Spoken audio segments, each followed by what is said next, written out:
ano pa yung pwede niyong ipakita na hindi namin nakita doon sa mga front act with Nonoy, Marco, and yung mga front act na ginawa niyo? The thing is po, when we were just front acts, we were limited to the songs na binibigay sa amin or yung mga recommended na genres.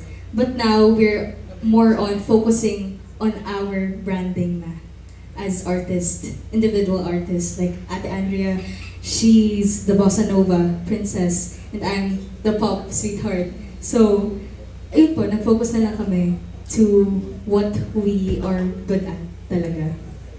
Aside din po sa pagiging bossa nova genre ko po, makikita po nila sa concert na may mga dance po kami. So, abangan po nila yon.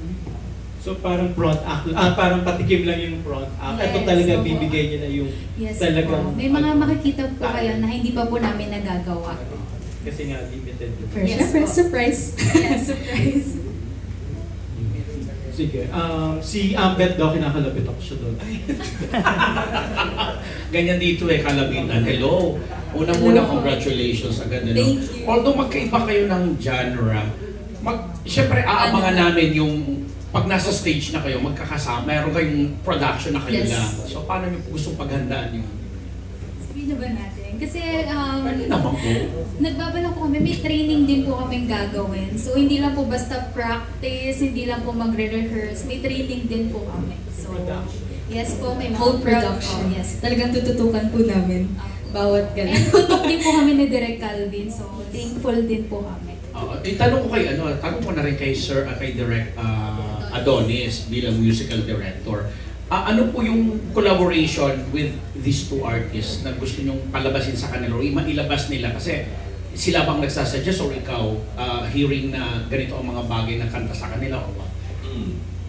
Dito sa show na to, super, talaga, it's a pure collaboration of all, lahat. Okay? From Direk Calvin, the initial idea, tapos silang dalawa, talagang very sila, yung mga suggestions sa binibigay nila. So talagang pure collaboration to ng lahat.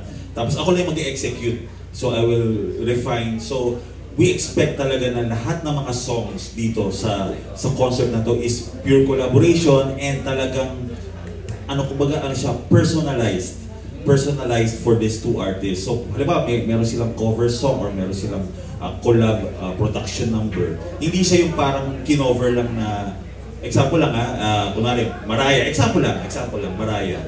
Pero hindi siya Mariah na parang ginaya lang ng cover. It is personalized talaga. Dun na magsusuit talaga dun sa version nila dalawa. So yun ang pinaka-exciting na part. At magiging part talagang hands-on din talaga ako sa dalawang artist na to. Pagdating sa music, sa kanilang lahat, sa voicing, sa harmonies nila. So talagang tututukan namin to. So that's super exciting. Yeah, speaking of voicing direct, narinig mo na sila kumanta. Mayroon ka bang naiisip na parang peg lang na kunwari for Isha, pwede mong ipakanta kunwari isang kanta ni ganito kasi mas dikit sa klase ng boses niya at saka sa magiging performance niya. And para yung kay Andrea, mayroon bang mga ganong nakikita ka na sa kanila? Kasi naririnig mo na yung mga boses nila May gusto ko ba isagot? Sige, ikaw muna.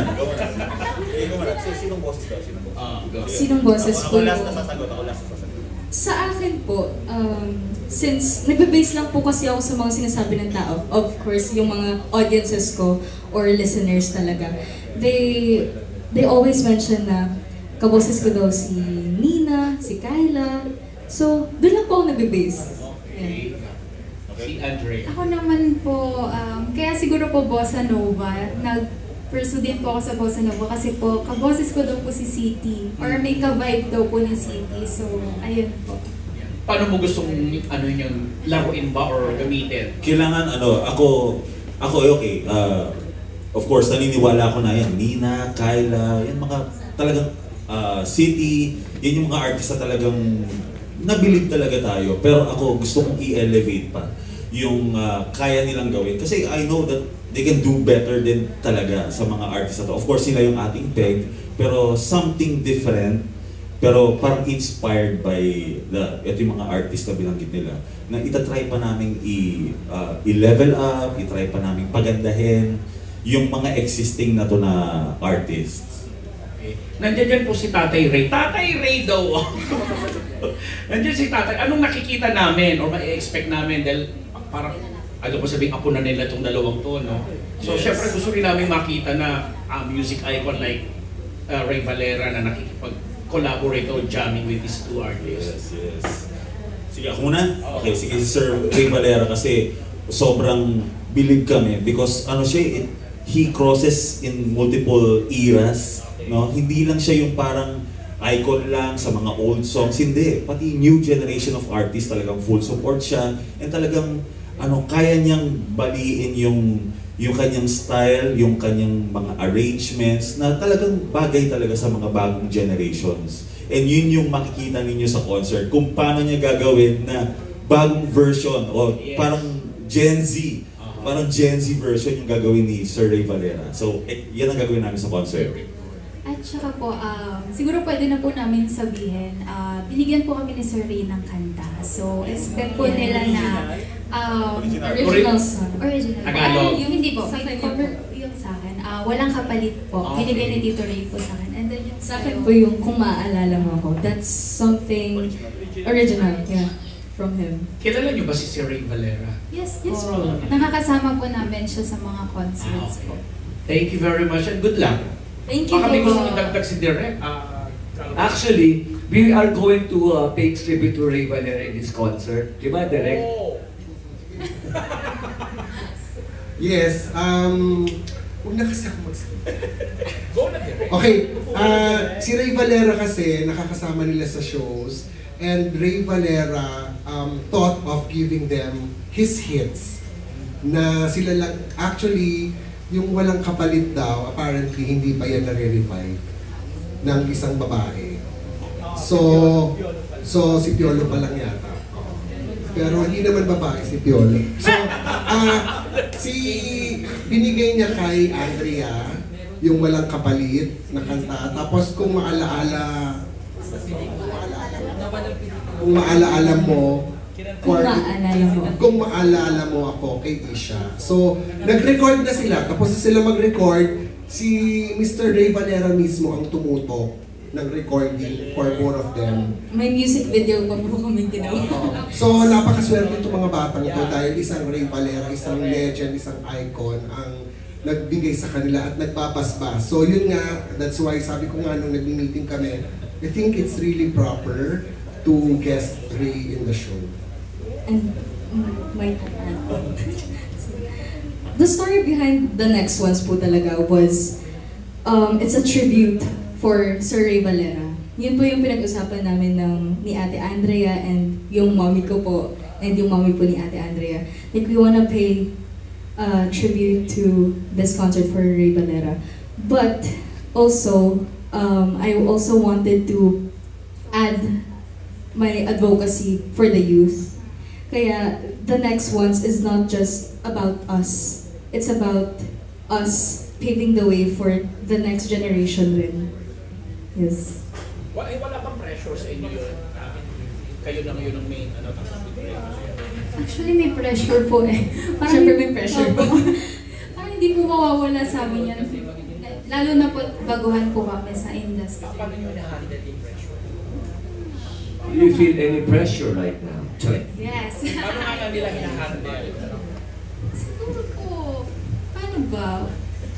Parang nagpa-practice lang kami, nagpa-practice, i-give na po namin ng i-give sa mismong day yung kanta po namin. Parang ang saya po kasi pag may mga nagsasabi na ang galing mo after nung concert, may mga nakakakilala na po sa amin, may nagpapapicture na po sa amin. So parang happy din po. Ayan, tama. Sige, dito tayo sa next one. Next one. Is Lea Salterio. Hi, good afternoon. Good afternoon. Hi, Miss Lea. Hi, Andrea. Hello po. Kayo muna dalawa. I'm not sure what came first, yung pinopose nila na you will have a concert together, or tinanong ba nila kayo first if you want to have a concert? So anong nangyari? How did this concert come about? Nagsimula po siya sa request. Yes. Request of whom? Our mga producers. Producers po. Alright. Yeah. So, nanggaling po siya sa producers. Then, we agreed na, yes, for Sir Ray Valera. When they told you, so when they told you that you will have a concert, how did you exactly feel the first time? Okay, so I felt unsure because the thing is, we are not in the limelight yet. We are not really in the mainstream yet as individual artists. To be honest, hindi pa nga po, wala pa po kaming hit songs. So why are we doing this? Why are we gonna start a concert? But the thing is, the reason why we agreed was because we wanted to break out of our cage. Instead of makita po nila kami as front acts lang, we wanted to go out there. Yeah. So this is our start or beginning. Alright. Ako naman po, worried po ako nung una kasi since nga po baguhan, baka wala po pumunta, wala po mag-support, wala pa po nakakakilala sa amin. So, yun po, super worried po ako. Pero, how were you convinced? Kinausap po kami ni Tita Tonti. So, ayun po, doon po nag-start. Tapos, nag-agree naman po ako. Alright, good luck to both of you. Kid, Direk, Adonis. Hello. Hello po. Good afternoon. Is this the first time that you're handling yung talagang up and coming to be launched in a concert? Kasi you've been working with very established artists, yes, di ba? In the past. So ito bang first time yun na to handle some people like them, some artists like them? Yes, good afternoon po. Meron din po akong mga ibang artist na na-handle din sa mga sa simula ng kanilang career. Pero iba po ang experience dito kay Isha and Andrea. Kasi sa una po, si Isha, kilala ko na po to for 7 years na ba tayo magkakasama? Wow, 7 years. Baby pa siya noon. Baby pa siya noon, sumali siya sa isang contest. Ako pa yung judge noon. So, nung nakita ko siya sa contest, sabi ko, galing na ito ah. Tapos talagang, kita mo talaga yung passion niya sa pagkanta and yung support din ng mga tao, ng mga fans niya. So ganoon din si Andrea, na-meet ko naman si Andrea for almost 3 to 4 years ago and sabi ko napakagaling na itong batang to. In a contest din? In a recording session. Yun, right. nagkasama kami. So mas recent si Andrea? Mas recent si Andrea, pero 4 years na rin, matagal-tagal na rin po. So nakita ko talaga yung potential nito ng dalawang mga kapatid ko na to mga to eh. And nakita ko yung nandun na rin yung desire ko para mas makatulong pa, para mas lalong talagang gumanda yung kanilang career and mas lalong mailabas yung kanilang artistry sa concert. When you were tapped to be the musical director in this concert, the next one, how did you exactly feel also? Sobrang honored po. Sobrang honored po. Kasi talagang, sinasabi ko naman po sa kanila eh. Sabi ko, pag nag-concert kayo, ako kunin nyo ah. Kasi syempre nakita ko yung journey nila eh. So ngayon, sobrang saya ko na ako yung makakasama nila, of course, with the help of Direk Calvin and Ponti Production. Maraming salamat po sa inyo for getting me to this project. Sobrang honored po. And ako, pinapangako ko po na ibibigay ko rin po yung aking best para po talaga ma-elevate po itong concert na to. Last na, sorry. Yes po. With Gabby's permission. So, nung niline up yung setlist nila for this concert, ano yung pinagpilian nyo na artist, na songs, direct? Pinagpilian? Yes. Pwede mo sabihin? Generic. Generic lang. Oh, sige, I'll answer in a bit po.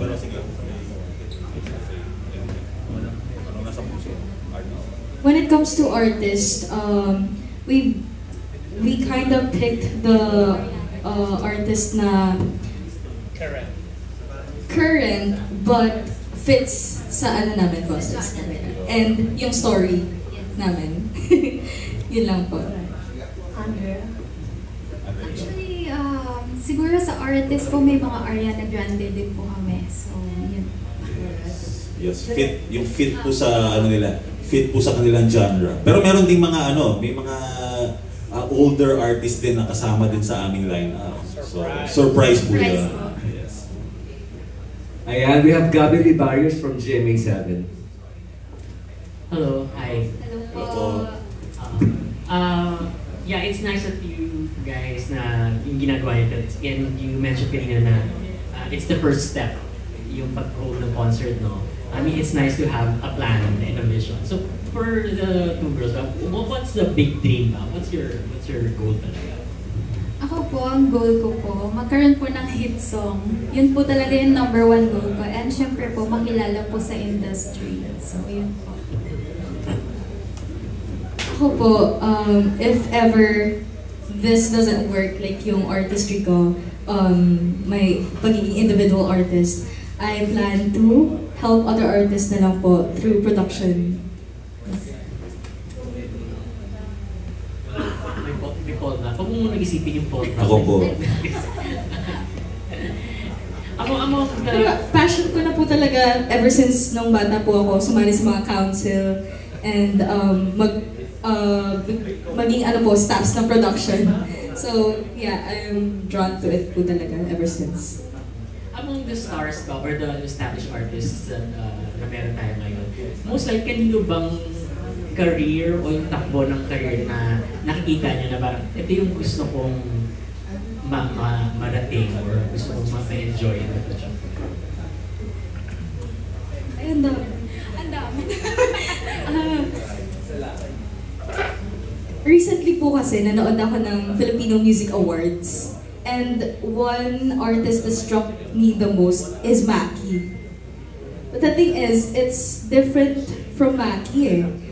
His concepts, his field is different po from mine. Kasi lumaki po ako sa mga old songs and hindi po talaga ako makagawa ng yung ganong style ng songs. But I'm trying right now because that's what I want.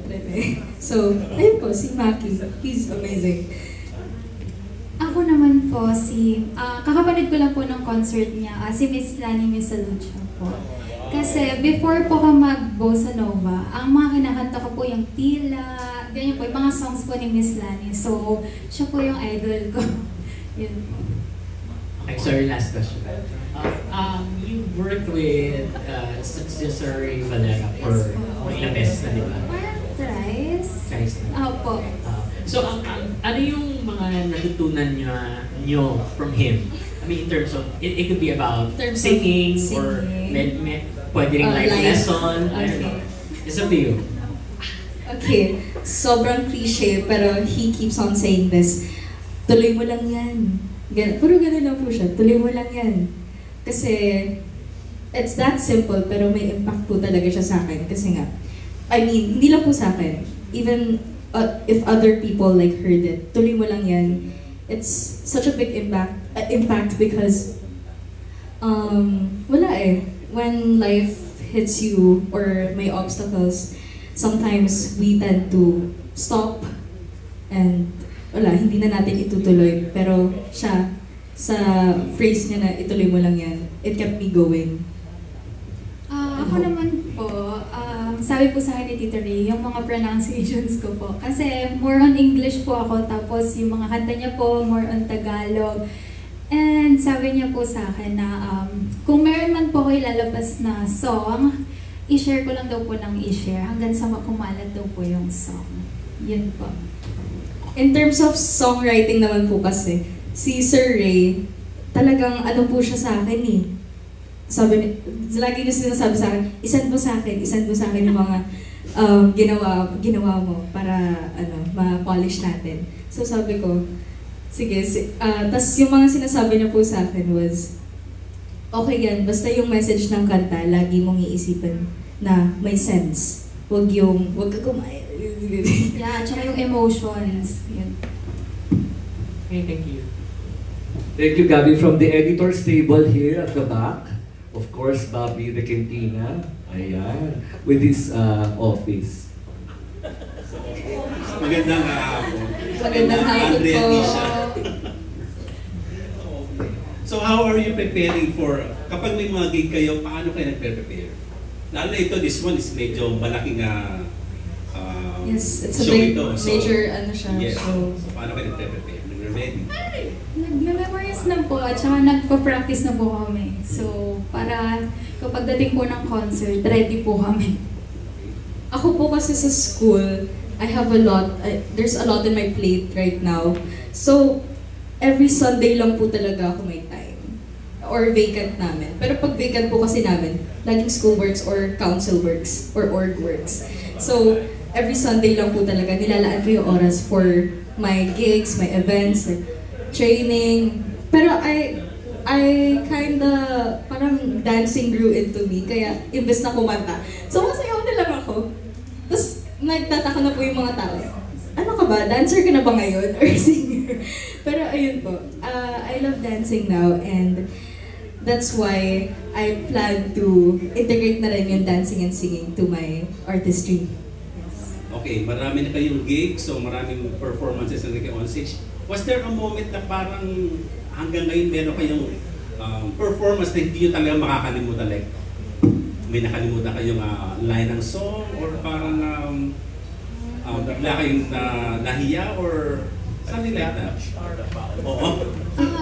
Ako po yung recently po, nagkaroon po ako ng sakit noon. So, nung kumanta po ako, parang namamaos po ako. So, yun po yung parang hirap na hirap po ako na kailangan ilabas ko yung boses ko, isave ko po yung voice ko para sa mismong day na yun.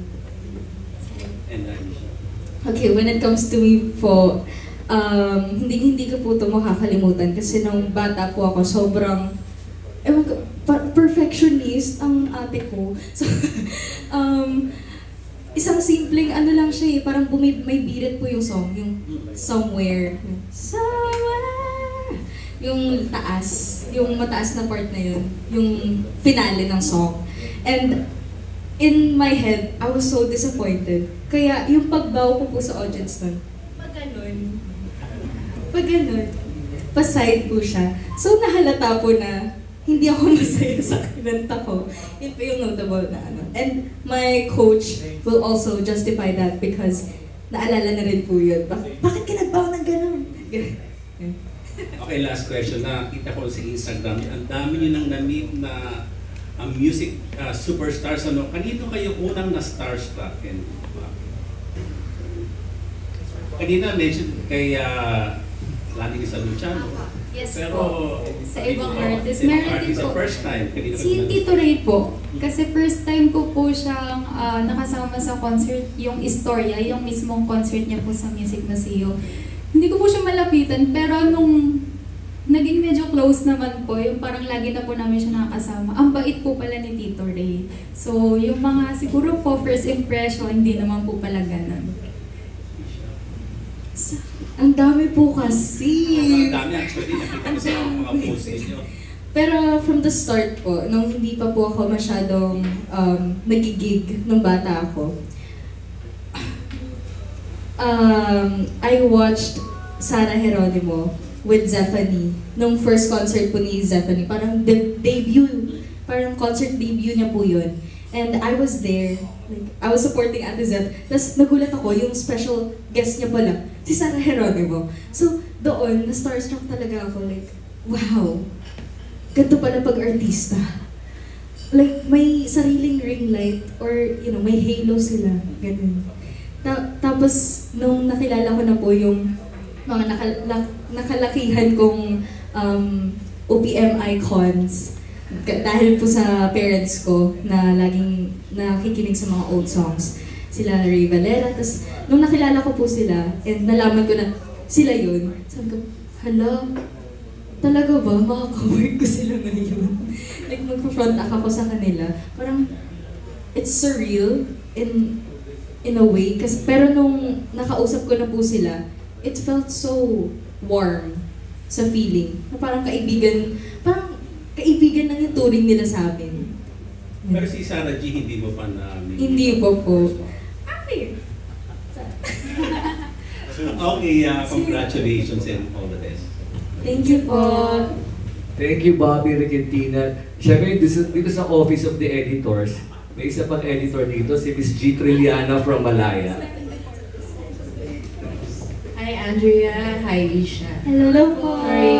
Hello. Hi. I just want to ask whether you felt anxiety on or off stage, and how have you dealt with that? And how is your support system? How are you? Sorry, maraming questions. How do you deal with bashing and yung mga ganun? Sige, first questions. Please reply. Yes. Before concert po, kasi di ba meron po mga rehearsal po bago yung mismong concert. Doon po talaga ako nabe-pressure kung na-memorize ko na ba yung kinakanta, tama ba yung tono ko, may nakalimutan po ba ako. Doon po. Tapos pagdating naman na po ng mismong concert, parang doon na po nawawala yung mga kaba namin. Tapos when it comes to support system, lagi po ko ite-text ng mom ko na, kaya mo yan, saglit lang yan, matatapos din yan, tapos next na po. So yun po. I experienced bashing po when I was very young pa lang. Nung 12, nung 12 pa lang po ako. Because when I joined a competition, wait lang, na-mental block ako. Nasaan na yun? Competition. Nanalo po kasi ako. So, everyone was so agitated na parang, ba't siya nanalo? Like, ang dami pang deserving na artist nun. So, I felt bad for the other, like, yung mga co-artists ko nun na sumali ng competition. Kasi nga, for me, like, mas deserve nila. But, when I replayed my performance nun, it felt like, parang deserve ko rin naman. So, Sorry, Isha. It's okay. Nabalikan niya tuloy and you became emotional. I'm sorry. So, how do you deal with, how is your support system? How does your family help you deal with these feelings? When it comes to support systems po, it's very strong kasi yung friends ko, ang dami pong nag-support sa akin nung time ng competition na yun eh. So it wasn't hard to feel okay, and kilala po kasi nila ako as very jolly. If you don't want to talk about it, it's okay. It's okay. Let's skip to lang. Okay, disclaimer po kasi meron po akong dalaw. Hormones. Okay, we understand. Ito na lang. Where do you derive your strength and your inspiration? Ako po, inspiration ko po, mommy ko po. Yun lang po talaga, mommy ko, and syempre yung family ko po. Isha? Strength. Of course, family, God, and mga random TikToks na napapanood ko. Kasi mga pag Gen Z po kasi, like, mag-scroll ka lang sa TikTok, masaya ka na. Di ba? Ganun. Ay, sorry talaga. Like,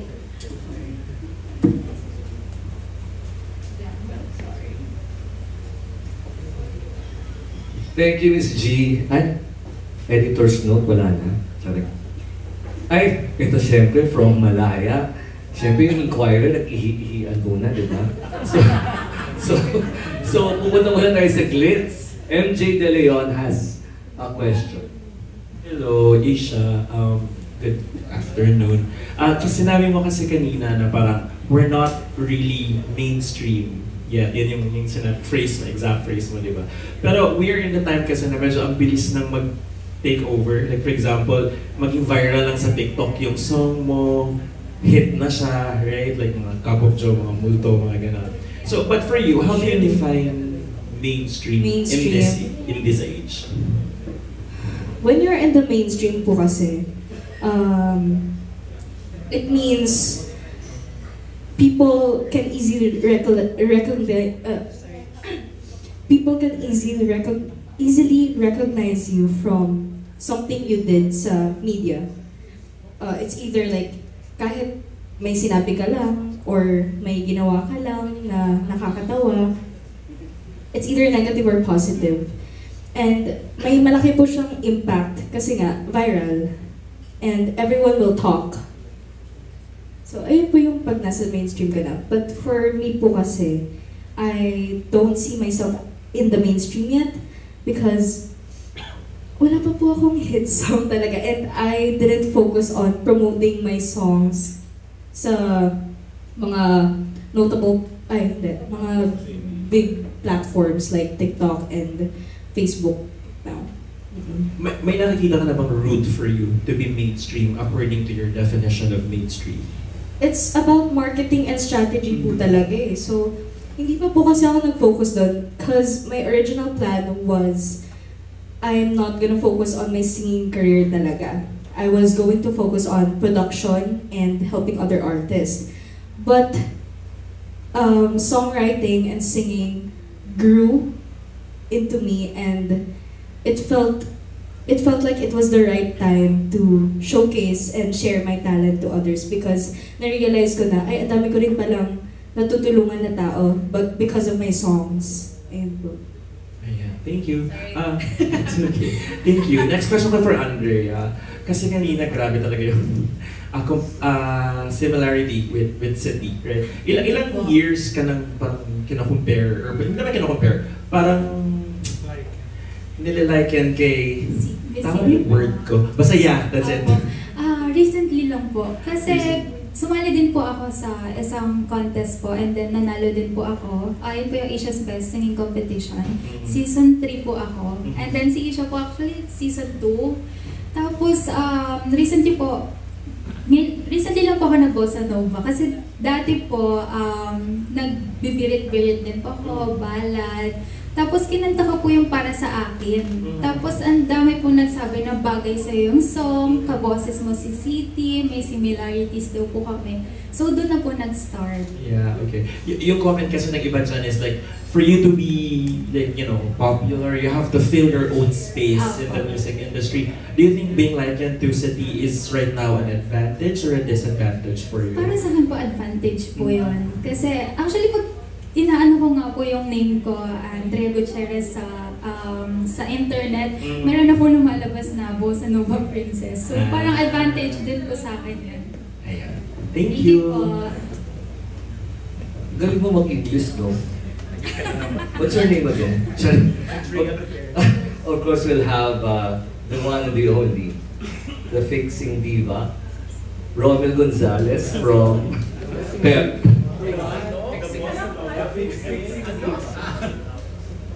Yes, hello. Gandang hapon. Among questions ko, naitanong na yung iba eh. Sa inyong dalawa, Isha and Andrea. Yes po. Maiba naman ako, tulad na nakdamot para ka nang umiyak, Isha. Aside from singing, meron din ba kayong inkling na mag-try sa acting in front of the camera like TV or movie? And if so, sinong gusto nyo maging leading man for the very first time? Ako po, feeling ko po gusto ko po muna mag-focus sa singing po. Pero kung mabibigyan po ako ng chance, ang crush ko po kasi sa actor si Joshua Garcia po. So if ever man po, siya po yung gusto ko po maka-leading man po. Isha, ikaw? Acting experience po. I have acting experience po. Saan? Sa mga audition, nag-auditions po ako sa Going Bulilit dati. Tapos, pero hindi ko po natuloy because my dad wanted me to focus sa studies ko. And, ayun, nag-try po ako mag-audition sa mga small movies, but I also didn't push through because of my studies. And if I wanted to collab with someone na main guy, hindi ko pa po naiisip yun. Maybe, hindi ko pa kasi alam eh. Sige, bukas na lang. Or sino yung crush mo na lalaki sa showbiz? Wala po kasi ako. Hindi kasi mami niya, oh. Crush lang, mami. Crush.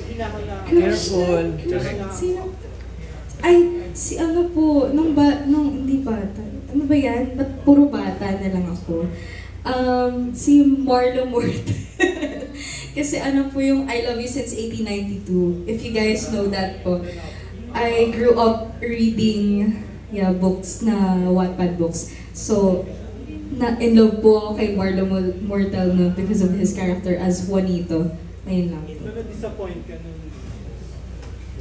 Hindi naman po, kasi guwapo rin naman po yung new new actor, so I'm okay with that.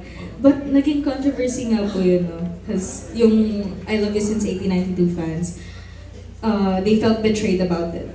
So, pero... Ikaw ba, did you feel betrayed? Betrayed? Oo, doon sa nangyari ha? Hindi po eh, because... Sige, hindi po. Ang haba po kasi na explanation ko kung bakit. Baka maging essay na siya ngayon.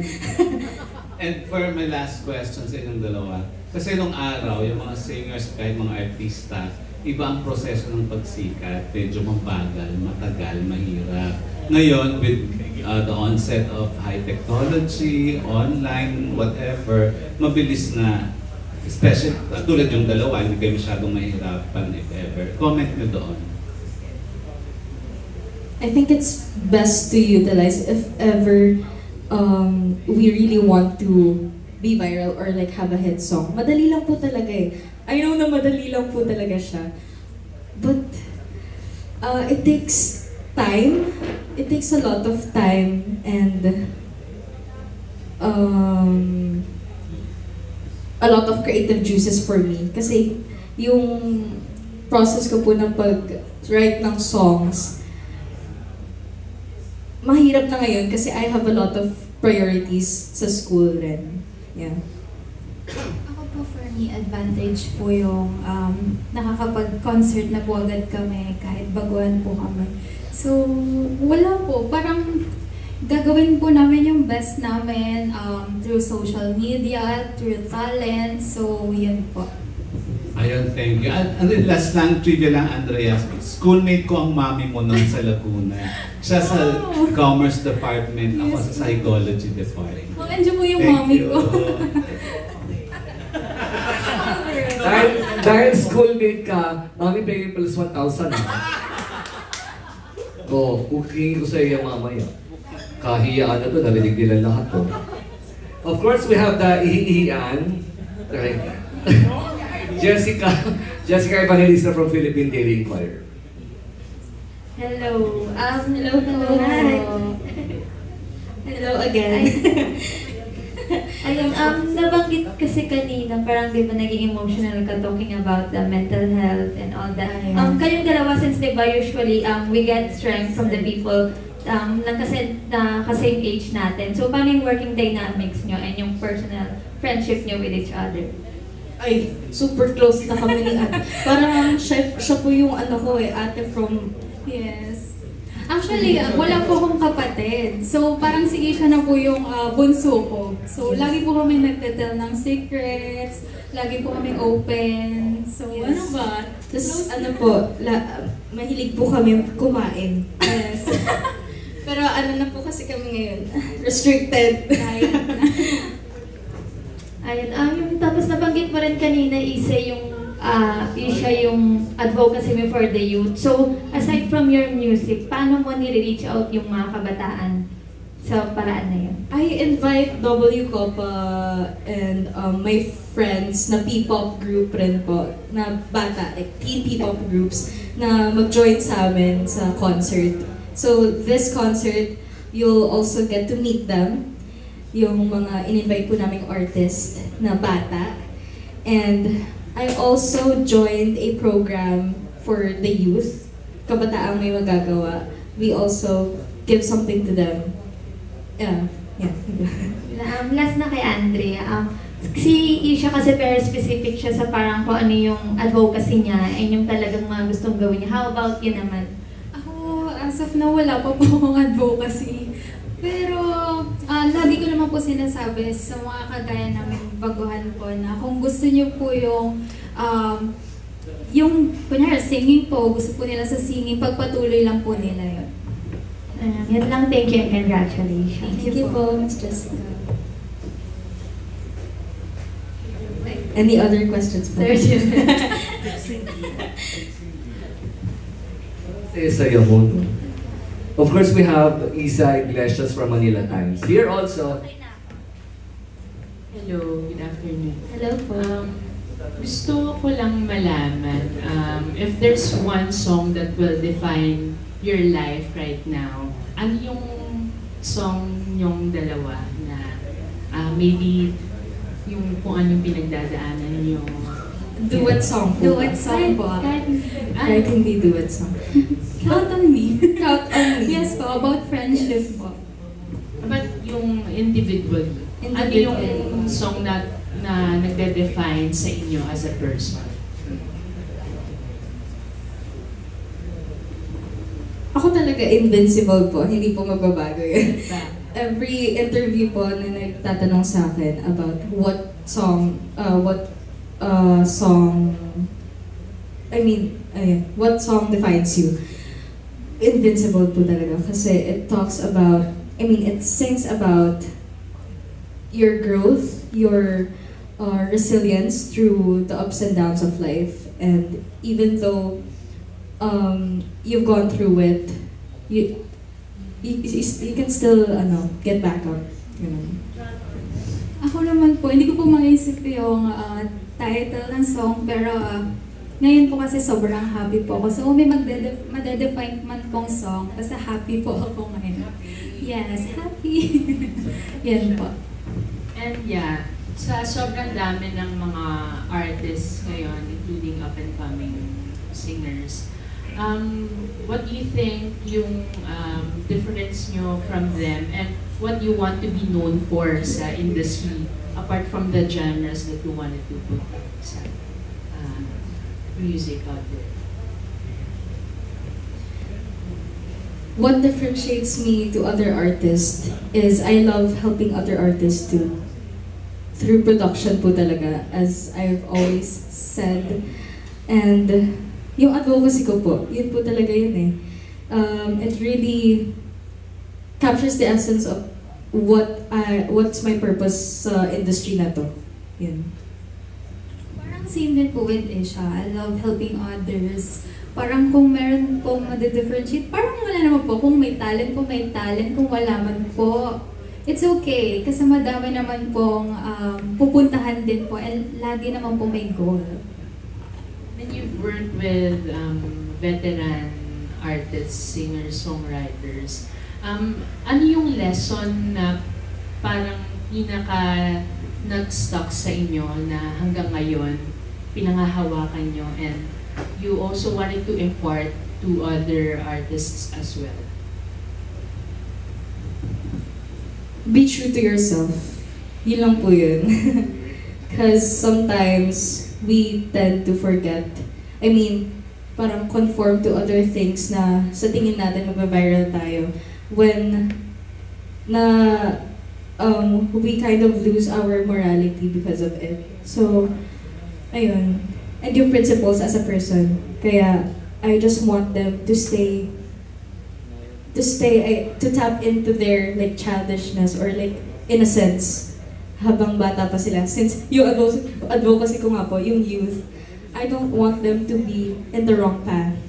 And that's my way of, guiding them through my songs na rin. Kaya yung pag narinig niyo po yung mga songs ko, it's about family, Father's Day song, Mother's Day song, friendship song, and school, for school. Ayun. It's so youthful in a way. Ako naman po, hindi ko po makakalimutan na sinabi ni Tito Ray and ni Tito Marco season po sa akin na kung saan po ako masaya, ipagpatuloy ko as long as wala po ako matatapakan na tao. Yun po. Okay, thank you and congratulations. Thank you po. Thank you, Miss Isa. Siyempre bago si John Bueno, si Nadine muna. Nadine James Miguel, aka Nadine Lustre. Sorry. Hi po. Hello po. Back na back naman yung singer.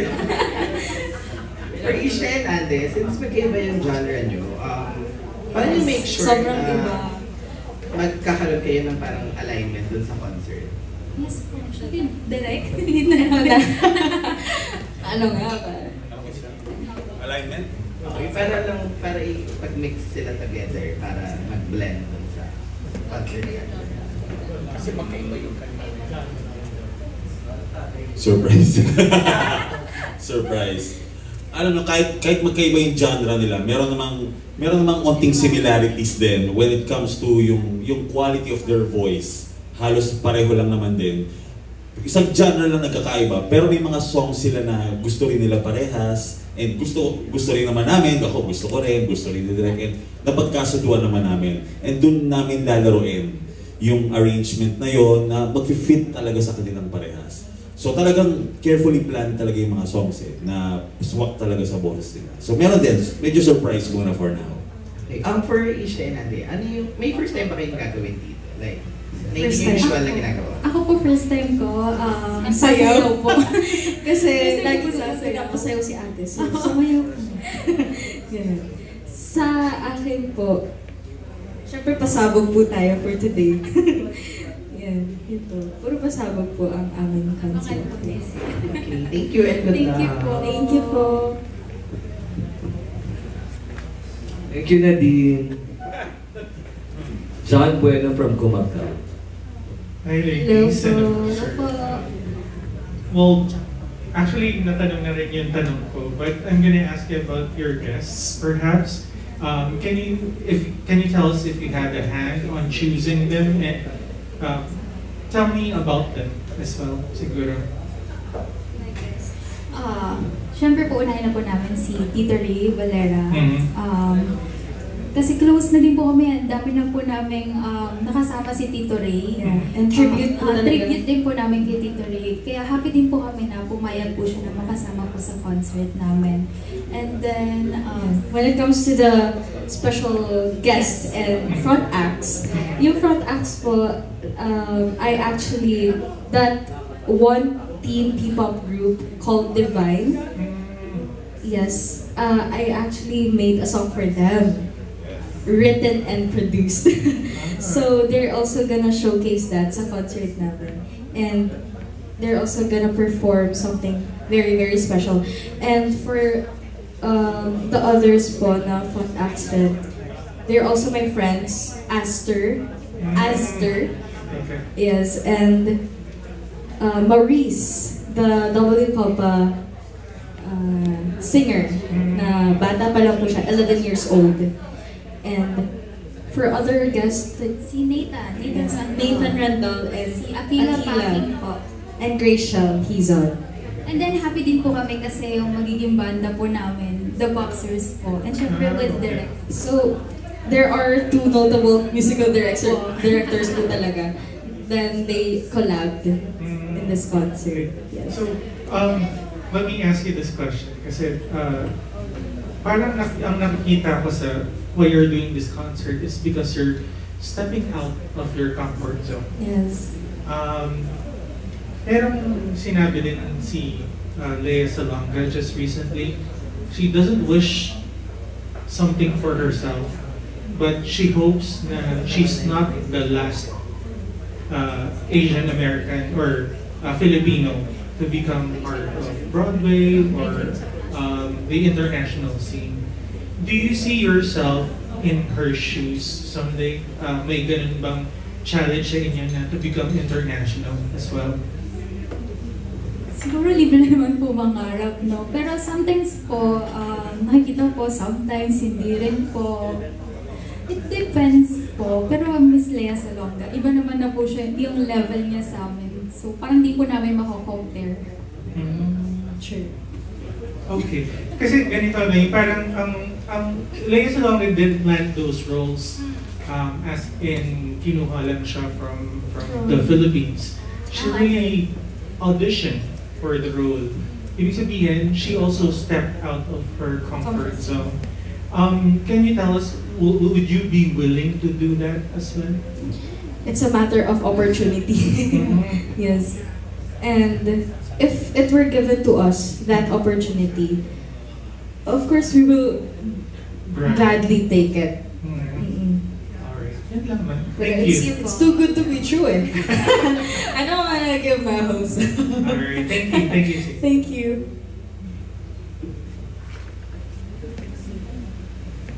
We'll have the last 3 people to ask questions, and then they'll do 1 song each, so original songs. We'll have a question from Ronnie Vivar. Ito, ano pa to ha? Another trivia, pero walang plus 1,000. Ano? Ano to? Song hits era pa lang. Back in the 80s, Eddie Cornell. O the 90s. Okay, hello.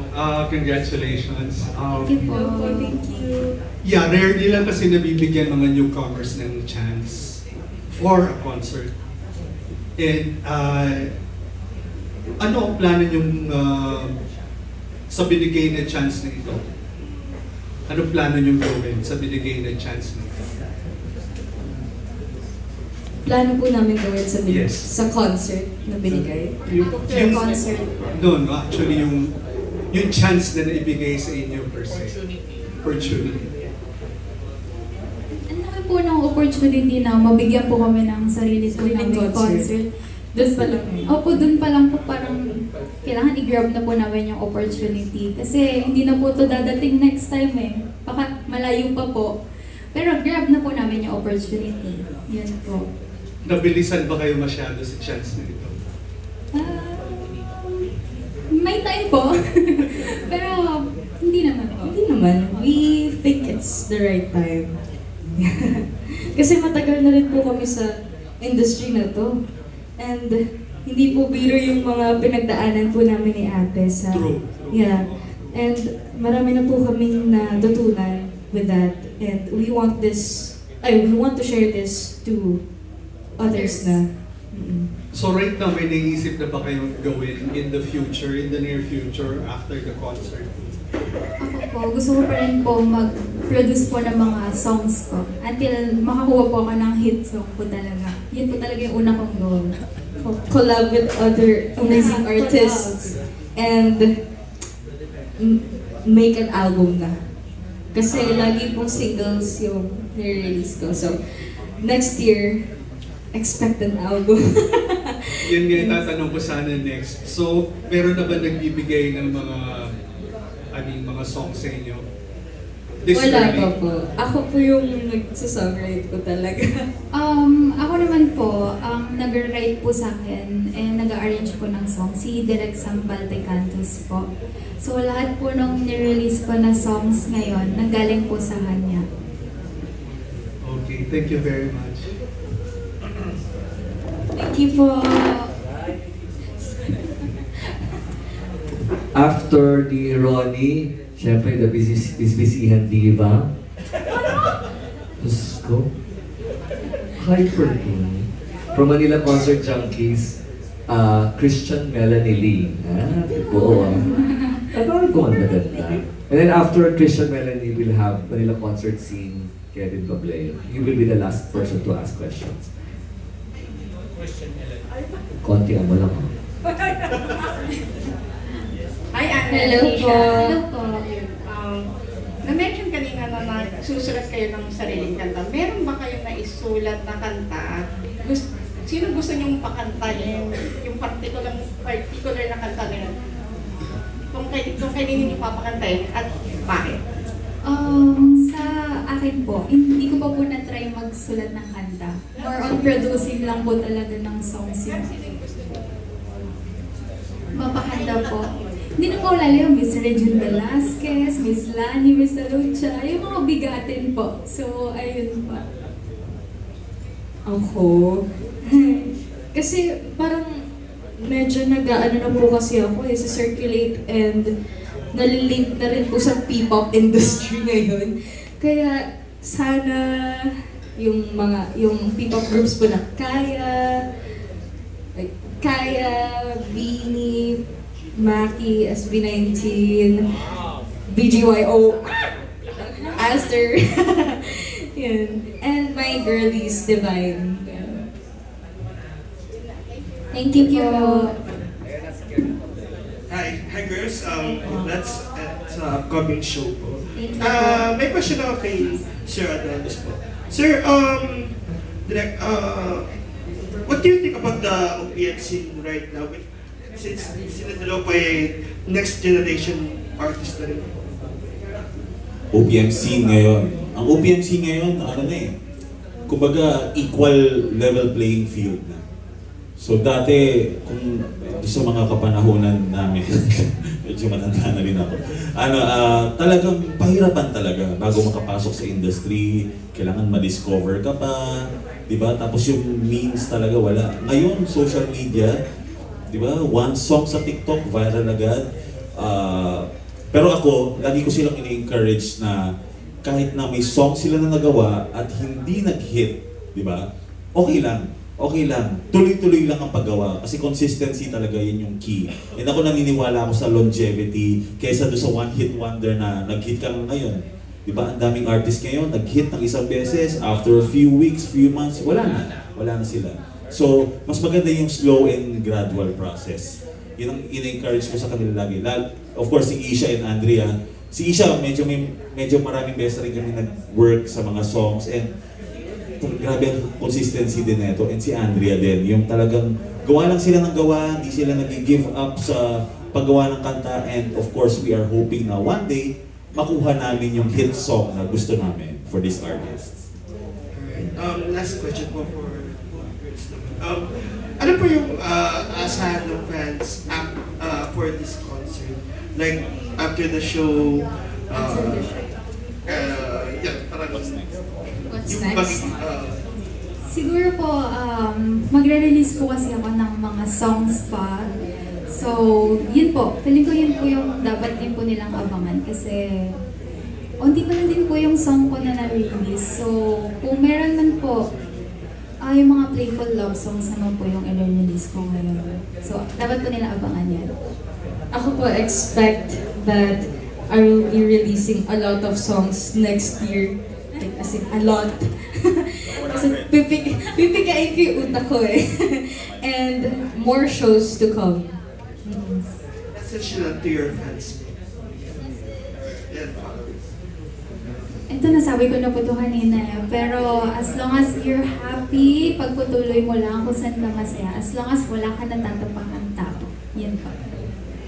Ayun, sa mga fans ko naman, sana okay lang kayo dyan. So, joke lang. Patawa lang, sorry. I hope you guys are doing great and whatever you are going through, I hope you will trust God and don't forget to be true to yourself. Alright, thank you and good luck for the show. Thank you po. Thank you po. Ayan, thank you. So now we would like to ask them to invite for the concert before they perform their last two songs. And they will start with Derek Adonis Tabanda to invite everyone. Okay. Yes. Please, huwag niyo pong kakalimutan. December 13. December 13 Music Museum. Sobrang ang preparation namin for this concert and marami po kaming sorpresa para sa inyo. Huwag niyo po kakalimutan tong show na to and I'm sure mag-i-enjoy po kayo. Thank you so much. Yes, Merry Christmas din. Maagang Christmas concert to. Maagang Christmas treat for everyone itong concert na to. Bago magsalita si Isha at si Andrea, thank you Derek Adonis. Yes, salamat po. After nila mag-imbita, tayo later para sa photo op for the press. Ha? Sige, thank you. Sama po si Derek Calvin. Hi everyone, I'm Isha Ponti. And I'm Andrea Gutierrez. And we're inviting you all to watch the next ones on December 13 at the Music Museum. 8 o'clock p.m. po yan. And then guest po namin dyan, si Mr. Ray Valera, Nathan Randall, Akila Packing, Rachel Hizon, Divine P-Pop Group, Maurice, and Aster. And of course, Mr. Raymond Gorospe po. Yes. And of course, concert director po namin, Derek Calvin Neria. And a musical director, Adonis Tabanda. Thank you very much. Thank you.